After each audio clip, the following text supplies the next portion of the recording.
വന്യമൃഗശല്യം രൂക്ഷമായ പത്തനംതിട്ട ജില്ലയുടെ മലയോര മേഖലകൾ ഹൈക്കോടതി നിയോഗിച്ച അമിക്കസ് ക്യൂറി സന്ദർശിച്ചു. ജനകീയ സമിതിയുടെ പൊതു താൽപര്യ ഹർജിയെ തുടർന്നാണ് ഹൈക്കോടതി അമിക്കസ് ക്യൂറിയെ നിയോഗിച്ചത്. വന്യമൃഗശല്യം രൂക്ഷമായതോടെ ജനകീയ സമിതിയുടെ നേതൃത്വത്തിൽ ഹൈക്കോടതിയിൽ പൊതുതാൽപര്യ ഹർജി നൽകിയതിന് പിന്നാലെയാണ് അമിക്കസ് ക്യൂറി ജില്ലയിലെത്തി സന്ദർശനം നടത്തിയത്. കല്ലേലി, കടിയാർ, കുളത്തുമൺ തുടങ്ങിയ പ്രദേശങ്ങളാണ് സന്ദർശിച്ചത്.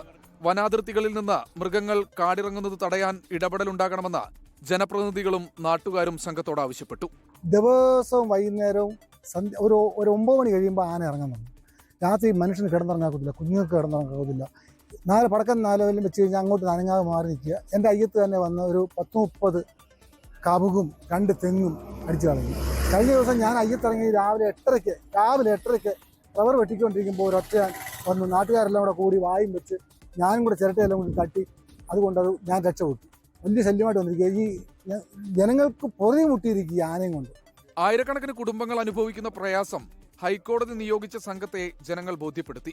കോടതിയുടെ ഇടപെടലിൽ ഞങ്ങൾക്ക് എന്തുവേലും കോടതി മുഖാന്തരം ഞങ്ങൾക്ക് ഇതിനൊരു പഞ്ചായത്ത് മുഖേന അവരെ എന്തെങ്കിലും ഒരു സൊല്യൂഷൻ കണ്ടു തരുമെന്നുള്ള ഒരു വിശ്വാസമുണ്ട്. അതുകൊണ്ടാണ് ഞങ്ങൾ അമിക്കസ് ക്യൂറി വന്ന പുള്ളിക്കാരോട് ഞങ്ങളുടെ ഈ സങ്കടങ്ങൾ അവരോട് പറഞ്ഞിട്ടുണ്ട്.